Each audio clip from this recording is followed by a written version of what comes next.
नमस्कार जय साथियों साथियों भारत देश में भ्रष्टाचार तो एकदम चरम पे है। पार्टी कोई भी हो, बीजेपी हो, कांग्रेस हो, आप हो, ऐसी कई पार्टियां हैं जो लगातार भ्रष्टाचार में संलिप्त पाई जाती हैं। लेकिन आपको एक नई कहानी बताते हैं कांग्रेस पार्टी के राज्यसभा सांसद माननीय श्री धीरज साहू जी की, जो कि नोटबंदी जैसे मुद्दों को लेकर काफ़ी सख्त थे। सोशल मीडिया पे अनाप शनाप चीज़ें बकते रहते थे और बताते थे कि मेरा मन जो है बहुत व्यथित होता है इन सब पैसों को मैं देखता हूँ, या काले धन को देखता हूँ, या भ्रष्टाचार को धन देखता हूँ।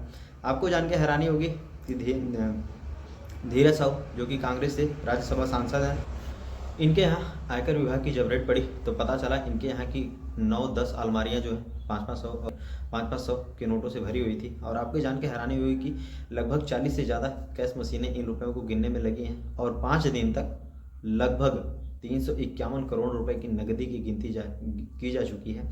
सोचिए, पार्टियां इनके ऊपर आरोप लगाती हैं, उनके ऊपर आरोप लगाती हैं। ऐसा नहीं कि ये जो अभी साहू जी हैं ये इकलौते सांसद हैं। भारत देश के जितने भी लगभग 80% जितने भी किसी भी पार्टी का अगर मेंबर ऑफ पार्लियामेंट है तो उसके पास इतना रुपया तो है ही, वो 1000-2000 करोड़ तो इधर उधर करता ही रहता है। लेकिन अब सोचिए, ये आम पब्लिक को परेशान करने के लिए कुछ डिसीजन ऐसे भी मोदी सरकार के थे जो मुझे जैसे डिमोनेटाइजेशन का, इनका ये था कि लोग जो है अलमारी से पैसा निकाल के बैंकों में जमा कर देंगे। लेकिन अभी भी सोचिए, 300-300 400-400 करोड़ 500-500 करोड़ तक की नकदी लोगों के घरों में पड़ी हुई है और सरकार कुछ नहीं कर पा रही है और पता तक नहीं कर पाती है कि आखिर ये पैसा इलीगल है या लीगल के तरीके से आया है।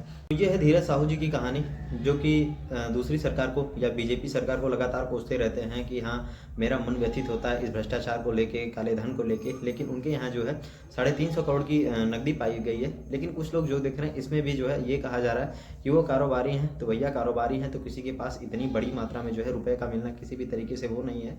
उसका भी एक दायरा होता है कि आप कितना पैसा जो है अपने पास रख सकते हैं। तो इस हिसाब की जानकारी जो है धीरज साहू जी को अवसर देनी चाहिए कि हाँ, आखिर इतना पैसा आया कहाँ से और किन कामों में ये लगना था। इन सब चीज़ों की बाकायदा जाँच होनी चाहिए।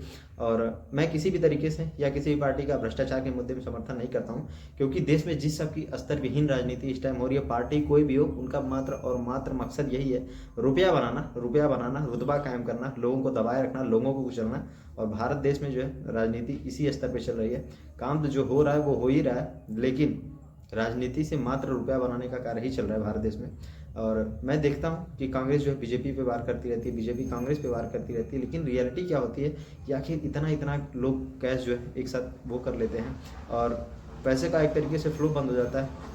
तो इन सब चीज़ों पे जो है सरकार को खुद एक्शन लेना चाहिए, या ऐसे लोग जो है इनको पूरा डाटा इनका खंगाला जाना चाहिए कि आखिर हाँ, इतना पैसा आता कहाँ है और ये किस कामों में लगाने वाले होते हैं। तो आपकी धीरज साहू जी से के यहाँ जो कैश मिला है इस पर आपकी राय क्या है, कमेंट सेक्शन में जरूर बताएं। धन्यवाद।